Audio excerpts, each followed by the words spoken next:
Good morning. You're welcome to another series of our training today. The topic we will be looking at today is environmental management. We will be looking at the policies guiding investments in environmental management and the impact, investments, and risk involved in environmental management. We will be beginning this training with a clear understanding of what environmental management is all about. There are a series of definitions of environmental management. Here before us we have environmental management consists of organizing different environmental initiatives to address various ecological issues that are affecting the globe. Environmental management can also be said to deal with trying to prevent ecological disasters, as well as aiding in environmental crisis and trying to find appropriate solution. It can also be defined as the management of the interaction and impact of human activities on the natural environment. Environmental management can be understood as those administrative functions that are associated with development, implementation, and monitoring of the environmental policies of an organization. It is a systematic approach to minimize the ill effects to the environment by an organization.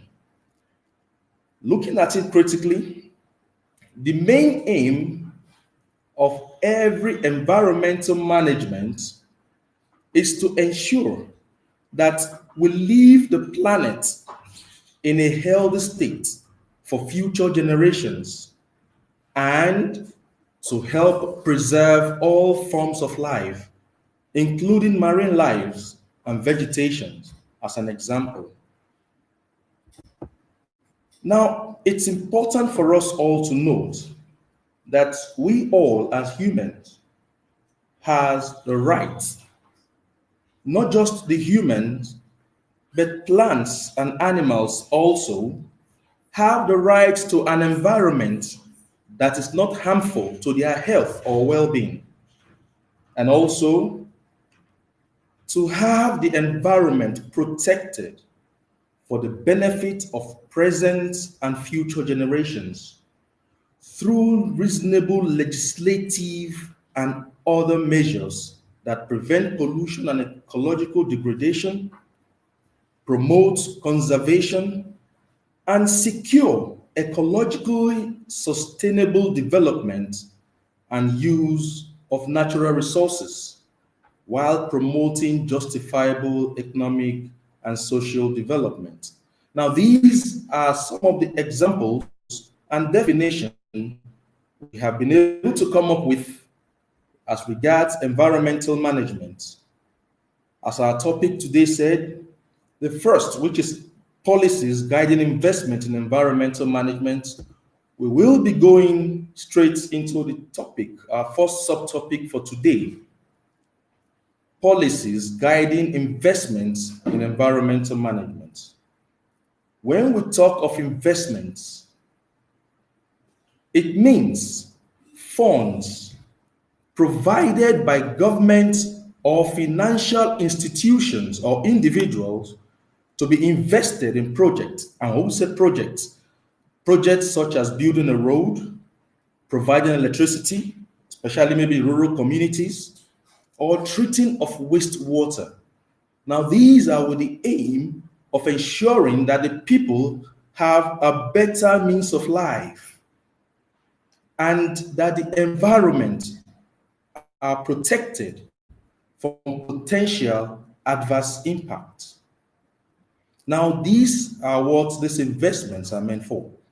Now, when we talk about investment in environmental management, what are we really looking at? These are funds that can be likened to green investments or green investing, as it were. And when we say green investing, it refers to investing activities aligned with a commitment to the promotion of environmentally friendly business practices and the conservation of natural resources. Now, these funds that are invested in environmental management, we can now liken them to be investment activities that are focused on companies or projects committed to the conservation of natural resources, the production and discovery of alternative energy sources, the implementation of clean air and water projects, or other environmentally conscious business practice. Now, these investments are done through policies. The policy topic we are looking at. Investments in environmental management are done through policies, and these policies are meant to identify, avoid, and minimize harm to people and the environment. Now, these policies requires the proponent, and when we say the proponent, we mean the government agencies, the private organizations, and individuals who are saddled with the task of executing this project to address certain environmental and social issues or risks in order to receive financial support for investment projects. Now, environmental policies, as it were, the policies that governs investment in environmental management are basically known as environmental policies. Now, environmental policies are aimed at balancing environmental protection and the conservation of natural resources. And this comes with other policy goals, such as affordable energy, as well as economic growth and employment. Now, these policies are broken down into the federal, the states, and the local government administrative structures as we have obtainable in Nigeria. Now, these structures have their rules, and these rules are the policies we're talking about. Now, these policies covers air quality, water quality, waste management, land conservation, chemical oil spills, as much as drinking water quality. Now, some environmental policies regulate the practice or the actions of private organizations or businesses. For example, a factory that must discharge wastewater as part of its daily operations may need to hold and maintain a federal permit. Now, this factory will be required by these rules and to follow a set of laid down rules and requirements within its permit to comply with environmental laws. Now, it is noted, according to experiences from the World Bank, that including environmental and social considerations in project design and implementation improve developmental outcomes. Now, environmental policies, like we know, has changed from time to time, and this change are as a result of environmental issues that are also evolving. Now, in Nigeria, the Nigerian government are committed to a national environmental policy that will ensure sustainable development based on proper management of the environment. Now, the goals of this national policy on the environment as obtainable in Nigeria is to achieve sustainable development in Nigeria, and in particular, to secure a quality of environment adequate for good health and well-being. This national policy on environment is aimed at conserving and using the environment and its natural resources for the benefit of the present and future generation. This policy is aimed at restoring, maintaining, and enhancing the ecosystem and ecological processes essential for the functioning of the biosphere. Now, these are meant to preserve the living natural resources and the ecosystem.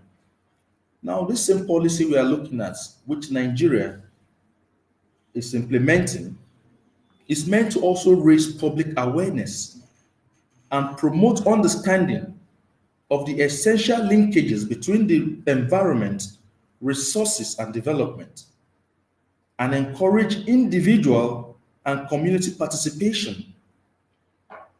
Now, some of these policies, which are in the form of bylaws and regulations we have in Nigeria, are the Constitution of the Federal Republic of Nigeria, the 1999 Constitution, as is being presently looked at and reviewed by the legislative arm of the government. The Federal Environmental Protection Agency Act of 1998, usually used to be known then as the FEPA Act, but presently has been repealed by the National Environmental Standard Regulation Agency, NESRA Act of 2007, and other regulations in line with that. The Environmental Impact Assessment Act number 86, 1992, now known as the EIA Act, Cap E12, Laws of the Federal Republic of Nigeria 2004, and other national environmental regulations. Also, we have the Labor Act and a couple of other acts. These are part of the act, the laws, the policies, the regulations that governs the environmental sector. Now, taking a clue at the World Bank. Now, the current environmental and social policies applicable by the World Bank are known as safeguard policies. Now, these safeguard policies are the mechanism the World Bank has established for addressing environmental and social issues in project design, implementation, and operation. And they provide a framework for consultation with communities and for public disclosure. Now, in August 2016, the World Bank adopted a new set of environmental and social policies called the Environmental and Social Framework. Now, this environmental and social framework adopted by the World Bank enables the World Bank and the borrowers from the World Bank to better manage environmental and social risk of projects and to improve developmental outcomes. Now, as of October 1st, 2018, the Environmental and Social Framework Act came into effect and applies to all new World Bank investment projects there is. Now, the components of this environmental and social framework contain a few of the components are assessment and management of environmental and social risk and impact, labor and working conditions, community health and safety, biodiversity conservation and sustainable management of living natural resources. It also involved cultural heritage, stakeholders engagement, and information disclosure, to mention a few. Now, these policies we've looked at, the Nigerian role and policies of the World Bank, are driven by a core commitment to addressing and achieving the following: regulatory compliance, environmental and social risk management, climate change, which presently is devastating the world, biodiversity conservation, human rights, social empowerment, and full disclosure and transparency. The objective of these policies, in summary, is to ensure that all projects include adequate provision for actions and costs necessary to prevent, control, and mitigate all negative impacts on the environment, and to also improve environmental quality. We will be going to the next phase of our discussion this morning, which talks on impact investments, and risk involved in environmental management. It is important for us to first understand impact investment. Now, when we say impact investment, this refers to investments that intend to generate measurable social and or environmental impact, as well as a financial return. It is often described as doing good while doing well, and is part of a wider strategy to shift finance towards more sustainable projects. Now, the term impact investment was coined in 2007 when a group of investors met at the Rockefeller Foundation in Bellagio Center to discuss a new form of financial investment that could achieve a social and environmental impact. Now, impact investments is an extension of the socially responsible investing SRI.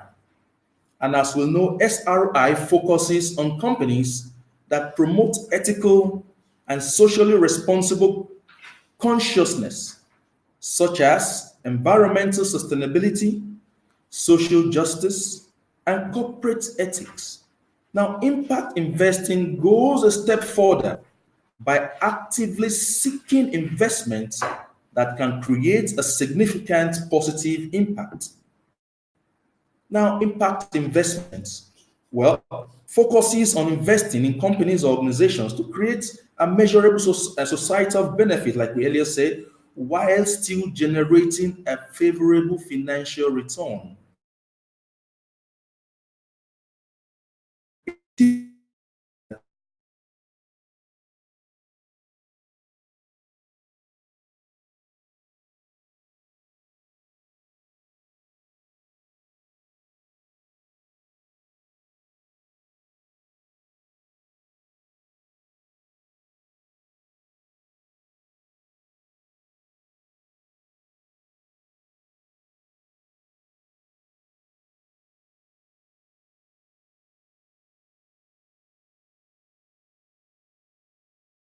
Services, that's UNOPS, which is an operational arm of the United Nations dedicated to implementing projects for the United Nations system.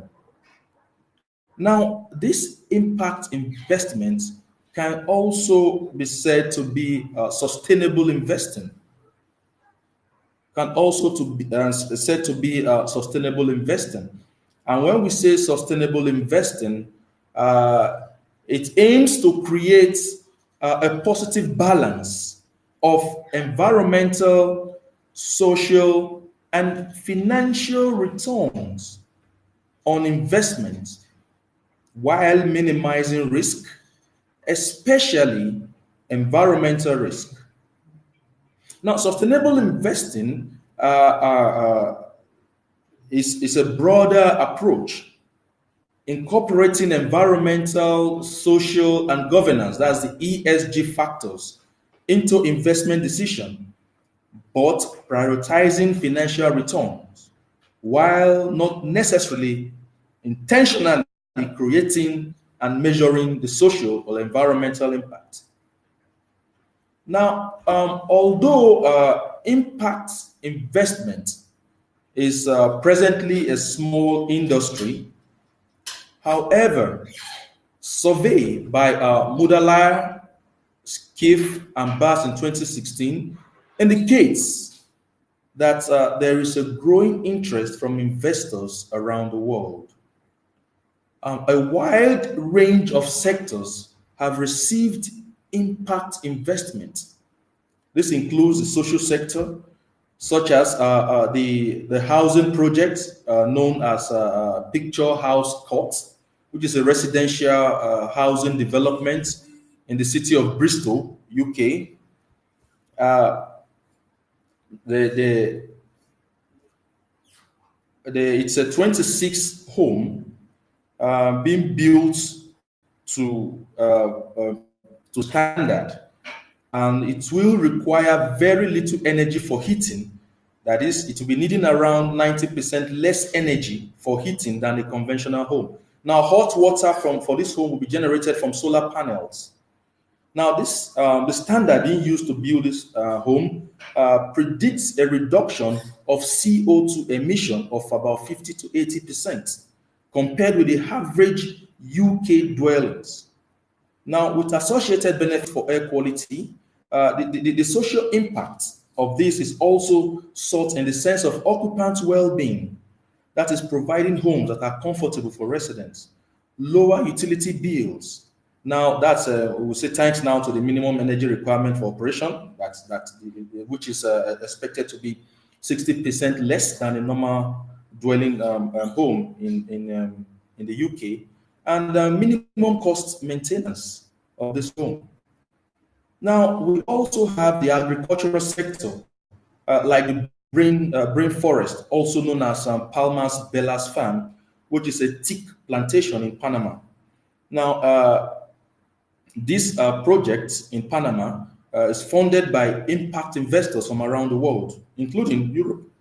Now, it is managed so as to generate a range of environmental and social benefits, and it provides an example of how impact investments can help meet the United Nations SDG, that's the Sustainable Development Goals. Now, it has been established on a land where rainforest once stood, but was cleared to create farmland for cattle. Now, most other plantations are monoculture, but Braintree combines a teak, that's a non-native species of that area, with native commercial species.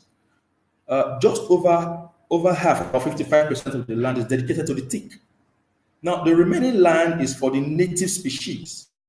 Now, conservation and other land uses, such as fire breaks and road assessment. Now, investment in this project is mainly in the form of equity. Now, investors that they can expect to receive financial return of 8.5 to 10% over a space of 25 years, which is achieved through the sale of timber. Now, however, every sector also appears to be increasing in popularity as targets for investment, especially sectors concerned with energy and climate change.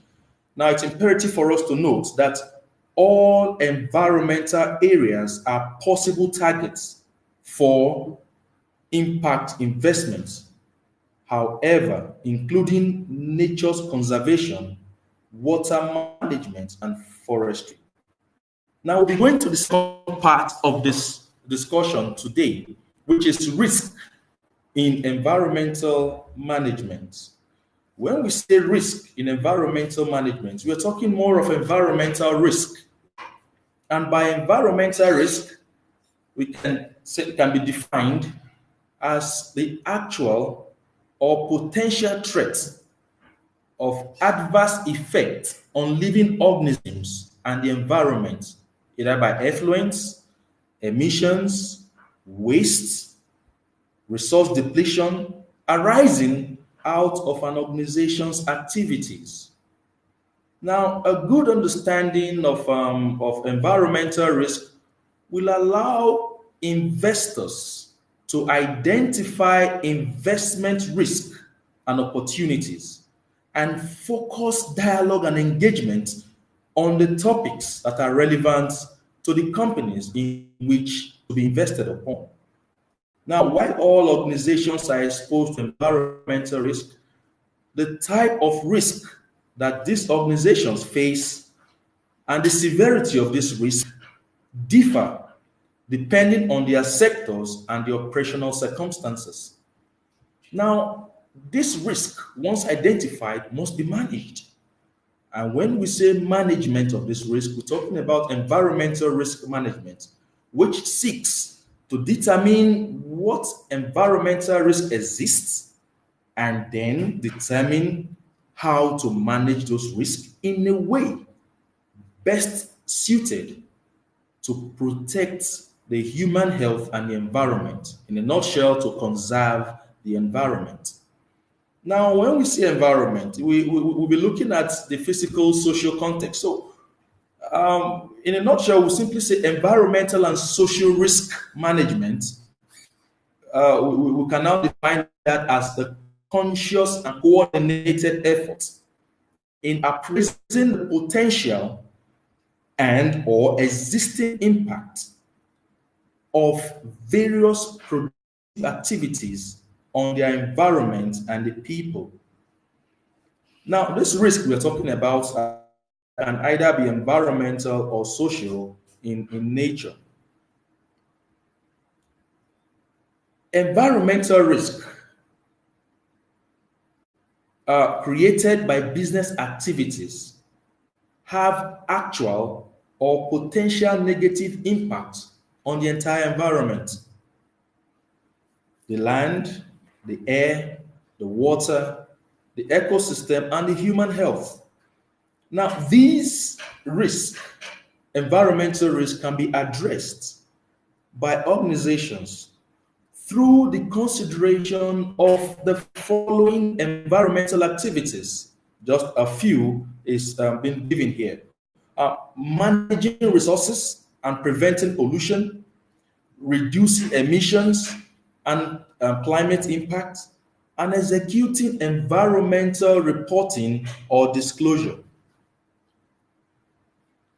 Now, these considerations will generate the following environmental positive outcomes, namely avoiding or minimizing environmental liabilities, lowering costs, and increasing profitability through energy and other efficiencies, and reducing regulatory, litigation, and reputational risk.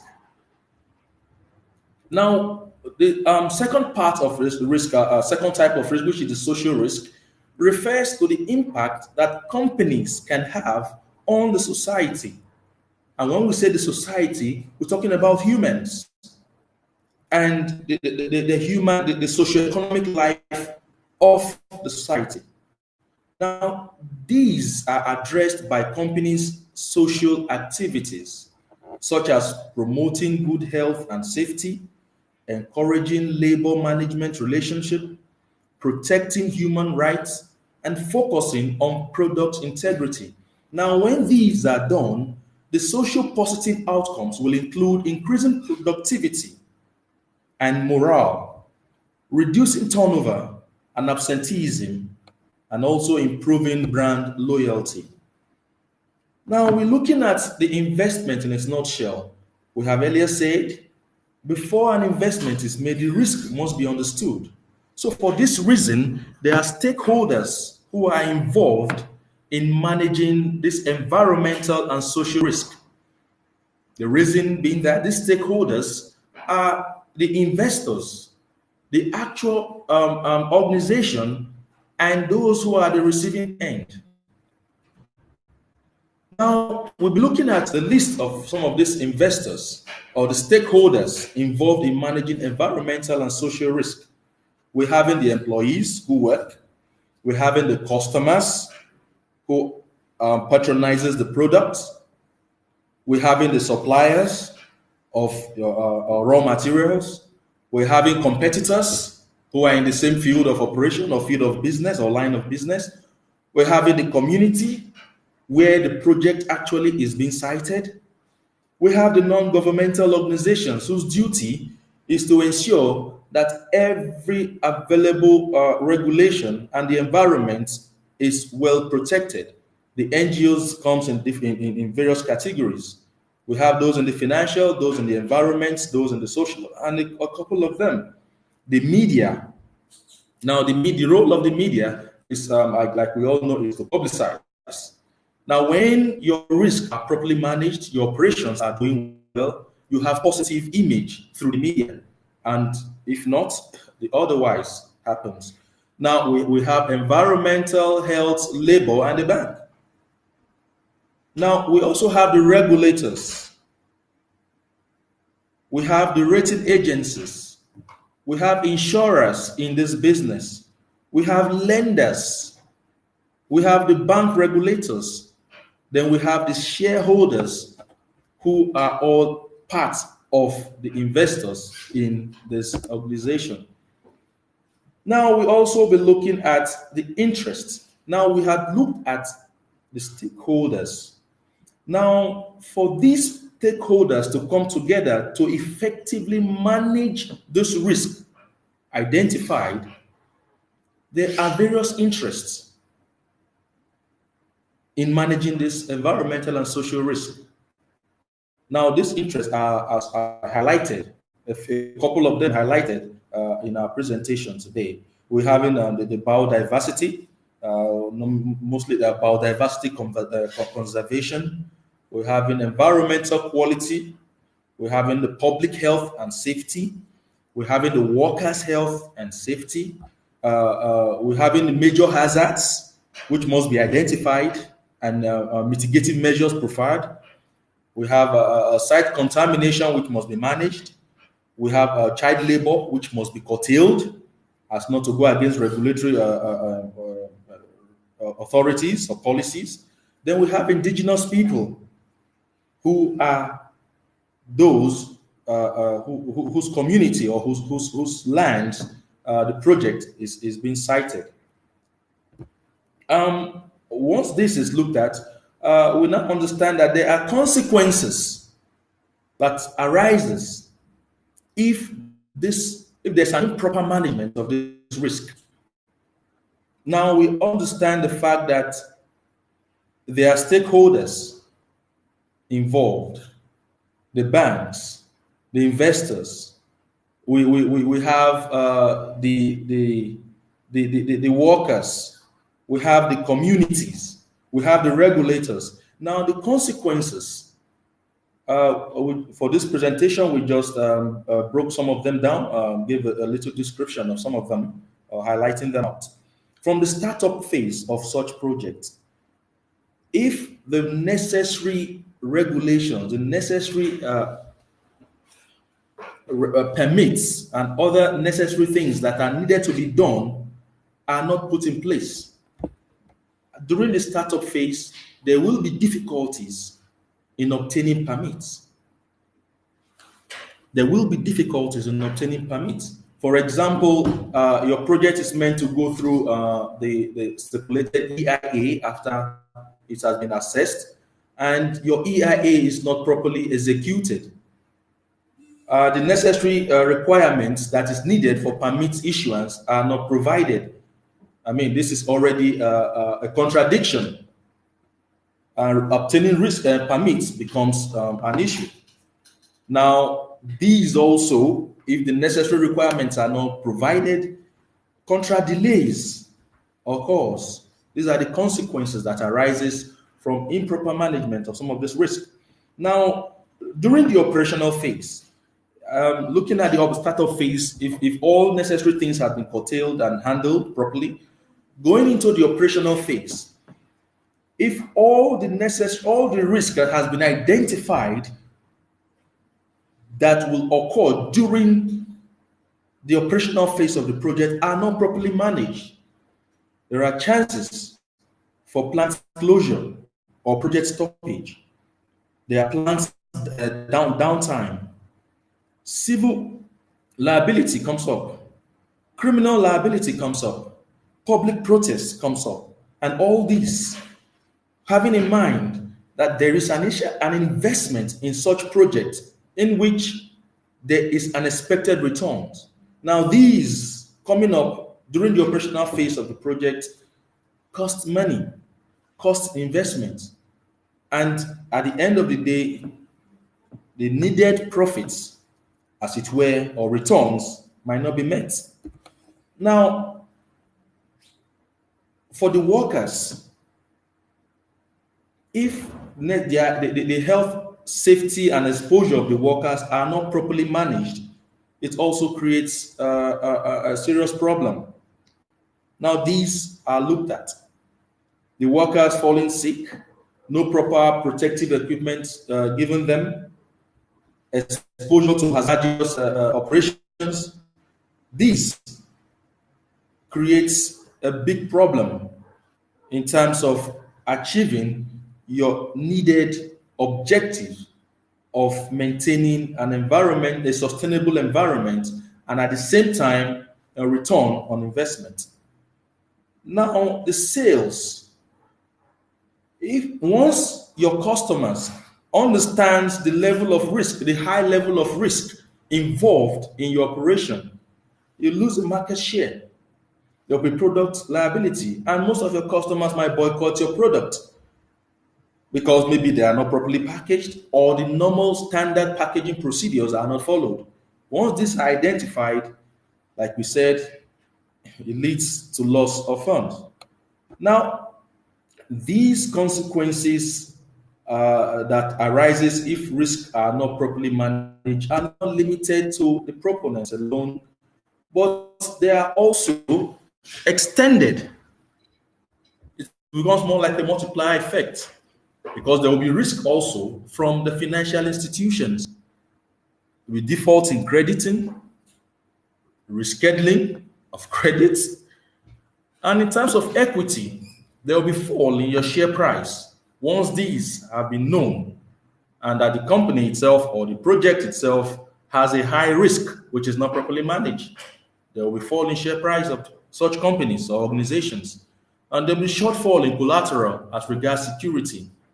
Then there will be potential transfer of liability from borrower to lender. That's on the legal angle.